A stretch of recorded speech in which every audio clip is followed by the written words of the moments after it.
人和神的区别是什么？前几天我把这个问题放到了群里，群友们是这么说的。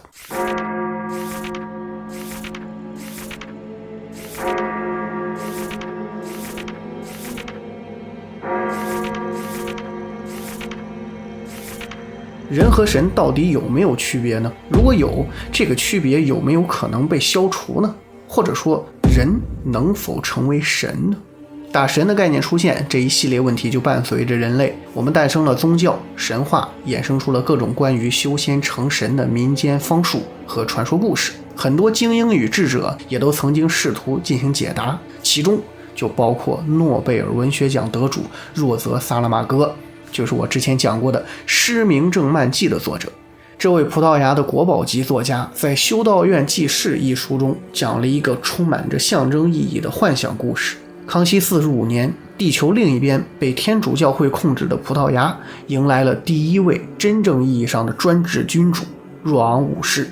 与此同时呢，一位叫洛伦索的神父正躲在某处庄园里进行着一项秘密实验，他要制造一只会飞的大鸟，实际就是某种超越时代的飞行器。这架飞行器不烧柴火，不烧92号汽油，它的能源叫以太，就是人的意志和信念。神父招了一对夫妻当助手，男的是个伤残老兵，外号叫7个太阳，女人呢则拥有一种超能力，可以透视物体内部结构，甚至能看到人的灵魂，外号叫7个月亮。在7月7日的协助下，神父的大鸟顺利完工。可就在即将试飞的时候，他们不小心走漏了风声，引来了神七组合最不愿意见到的恐怖存在——宗教裁判所。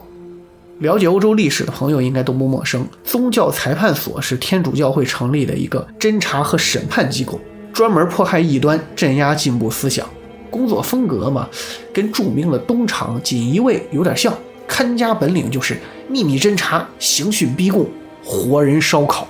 复习一个初中知识，著名科学家布鲁诺就是他们的老熟人。在那个神权统治的年代，飞行是神的特权，凡人你想上天，那就相当于宣布造反啊，100%的异端邪说。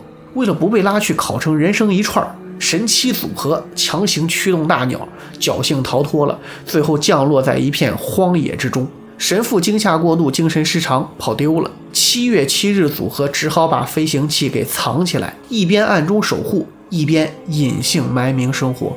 当时正好赶上若昂五世拴娃娃成功，喜得千金，跟老娘娘还愿呀，要盖马夫拉修道院。为了养家，7日就去工地上搬砖了。期间呢，他目睹了底层工匠被残忍剥削甚至杀害的血腥场面，日子就这么在煎熬中度过。有一天，7日去给飞行器做保养，不小心触发了动力源，被带上天不见了。这一去那就是9年。9年之后，7月终于找到了7日，可找到他时呢，他却因为飞行器暴露被抓了，绑在了火刑柱上。最终7日的灵魂在烈火中离开了身体，飞向7月。他们用另一种方式融为了一体，也完成了自己的反抗。故事不难理解，神父的大鸟7月7日的爱情代表的是人类的梦想和自由意志，国王和教会呢，代表的就是灭绝人性的专制势力。当然这其中还有一个隐藏的细节，7个太阳7个月亮。7这个数字在圣经中代表完整完美，因为据说上帝创造世界就用了7天，现在的这一周7天就是这么来的。除此之外，启示录中列举了7个教会，代表上帝的还有7灵。上帝的审判过程中呢，有7印、7号、7碗，降下7灾等等等等。所以7日和7月的结合，应该也代表着人性的自我完美，有点道教阴阳调和的意思啊。沿着萨拉马戈的思想，人是被束缚的肉体，神是自由的精神，反抗禁锢和压迫，这就是人成为神的道路。而获得了自由和人性完整的人就是神。同意的弹幕扣1，不同意的扣2。同样是探讨人与神的对立统一，还有一本美国奇幻作家罗杰·泽拉兹尼的《光明王》。小说时间设定是远未来，那时候人类掌握了更换肉体的技术，可以不断以旧换新，长生不老，并且还实现了星际迁移。到达新星球之后，第一批始祖人类建立了殖民地，但很快他们内部发生了分裂。平等派认为科技应该服务于所有人，而神权派认为科技应该掌握在少数人手中才安全。神权派打败了平等派上位，他们垄断了永生技术，把自己包装成了各种宗教传说中的神。为了强化统治，神们借用印度的种姓制度，把其他人分成了不同等级。凡是想要更换肉体，那就必须信仰他们，接受他们的大脑扫描，验证你是否虔诚。那些不服从统治的呢，要么被变成动物，要么被剥夺了转世的权利，魂飞魄散。最惨的一种是把意识发配到太空电子云当中去，求生不得，求死不能。那我们小说的主角光明王就是这么一个被流放的犯人，他曾经是神的一员，由于不满天庭的技术垄断，倒反下界，建立了自己的山头，破坏队伍团结，天庭岂能容他呀？派出了一系列杀手去做斩首行动，其中就有娶了光明王前女友毁灭女神的沸羊羊死神。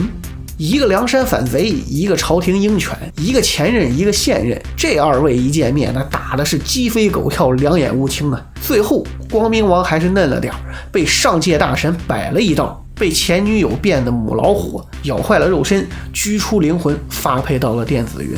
这是故事背景。小说呢是倒叙写法，开篇第一回就是老战友巧结生死狱，光明王重出电子云。接下来就是他怎么找回记忆，重整旗鼓，二上梁山的故事。这回他吸取了教训，把饱受天庭欺负的星球原住民鬼族也给拉进来了。他化身搅屎棍，在天庭和鬼族中间是来回捣鼓，同时还大搞统战工作，连老对头死神都给他策反了。光明王这老小子坐牢期间肯定没闲着，一根筋成长为两头堵，不看佛经他看上兵法了。说起死神跳反，原因还有点奇葩，因为天庭的话事人梵天大帝被暗杀了，他们共同的美羊羊毁灭女神呢，为了接任梵天第二，居然不惜换身成老爷们竞争上岗。美羊羊摇身一变成了老公羊，死神作为直男那是真的接受不能啊！爱情已死，只能拼事业了，干脆反了他娘的。最后呢，在光明王的搅和之下，天庭和鬼族是两败俱伤，人类又回到了科技昌明、自由平等的完美世界。不难看出，光明王套了一个奇幻的壳，但讲的是人民群众反抗专制暴政的故事。神并非生而为神，人并非天生低贱，王侯将相宁有种乎啊！靠科技垄断维护权威，那只不过是伪神。为万物谋自由，为众生求平等的才是真神。你们说这么阅读理解，格局是不是一下子就打开了？请把格局大了打在公屏上。那么回到最初的问题，人和神的区别是什么？人能否成为神呢？看过这两本书，可能你也会有自己的答案。本期推荐修道院记事光明王，关注毛周听奇闻怪谈，读经典好书，下期见。